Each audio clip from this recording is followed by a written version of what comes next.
देखो, मैं तुम्हें बड़ी खुशी की बिशारत देता हूँ जो सारी उम्मत के वास्ते होगी कि आज दाऊद के शहर में तुम्हारे लिए एक मुनज्जी पैदा हुआ, यानी मसीह खुदावंद। जो लोग तारीकी में चलते थे उन्होंने बड़ी रोशनी देखी। जो मौत के साए की वादी में बसते थे उन पर बड़ा नूर चमका। तूने उनकी शादमानी को और ज़्यादा बढ़ाया। आलम बारह पर खुदा की तमजीद हो और ज़मीन पे रहने वाले उन आदमियों में जिनसे वो राज़ी है सुलह। Hello everyone, myself Naeem Akhtar. I am the faculty member of Bakhtawar Manar Institute of Nursing.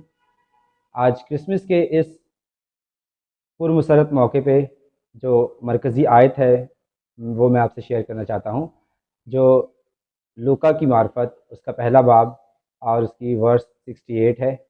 खुदावंद इसराइल के खुदा की हम्द हो, क्योंकि उसने अपनी उम्मत पर तवज्जो करके उसे छुटकारा दिया है। आमीन। मेरी तरफ से आप सबको बहुत बहुत क्रिसमस मुबारक हो। Merry Christmas to all.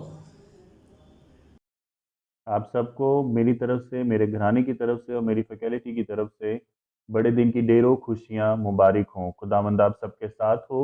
आमीन। Wish you a very Merry Christmas and a Happy New Year. We wish you a Merry Christmas, we wish you a Merry Christmas, we wish you a Merry Christmas and a Happy New Year। मेरी और मेरी तमाम faculty की तरफ से, मेरी family की तरफ से आप सबको बड़े दिन की बहुत बहुत मुबारक हो। Wish you merry Christmas to all. Thank you.